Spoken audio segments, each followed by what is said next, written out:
Hey guys, I'm Matt, and thanks for spending a little bit of your time with me. Sitting in Sunday school class a few weeks ago, and one of our members of our class was like, man, we got to get more involved in missions, do more missions work. And we're like, yeah, it'd be great.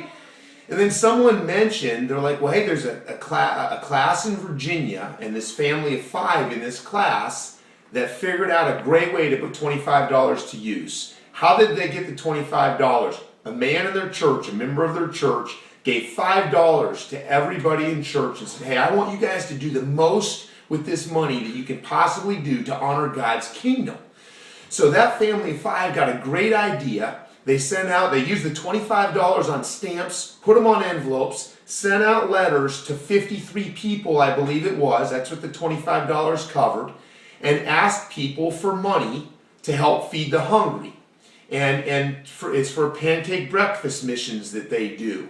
So with that $25, they end up getting back thousands of dollars, guys, or maybe I guess just a lot of money, a lot more than the $25. It was a multiplication process that was just phenomenal. So then we were talking, and somebody else in the class talking about Newtown, Connecticut, and the horrific incident that happened there. And they're like, we should do a local prayer walk around all our schools. It's something our church started 4 or 5 years ago anyway, and we do in August. Why don't we do it again now? And then someone else said, hey, let's go bigger than that. This is our mission. Let's cover the entire nation and let's try to get a prayer walk around every single school in the United States to really show Newtown, Connecticut that we care and just what strong Christians can do and belief and the power of belief. And so when this prayer walk is going to be, it's going to be January the 6th, which is a Sunday. It's going to be from 4 to 5:30 p.m. The mission is to cover every school in the United States, and heck, outside of the United States. Go 10 or 15 minutes, whether you have kids, have grandchildren, don't have kids. It'd be a great time to get out there. It's basically 4 purposes behind it, guys. Purpose number 1, God can do anything, okay? And he can put a hedge of protection around these schools. Prayer hasn't been allowed in schools since 1963. Well, this can be our way as a nation to put prayer back in these schools. Number 2, if we have kids or grandkids or just good friends that are kids, it'll show them what us as adults, that we believe that just praying to God is all the protection they need and what power there is in that.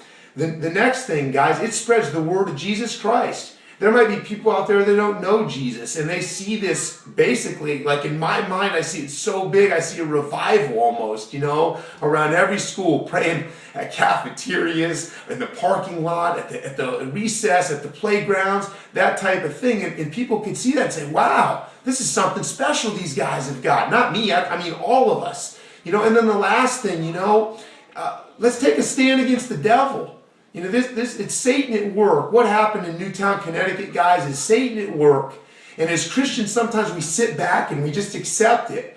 Doggone it. Let's fight for what we believe in. And Jesus Christ is what we believe in. He can do anything. So I'm asking you, January 6th, take 10 to 15 minutes of your time between 4 and 5:30 p.m. Go to your local school, whether you have kids there or not. Go to your local schools and cover those schools with your prayer to God. I love you guys. Thanks for your time.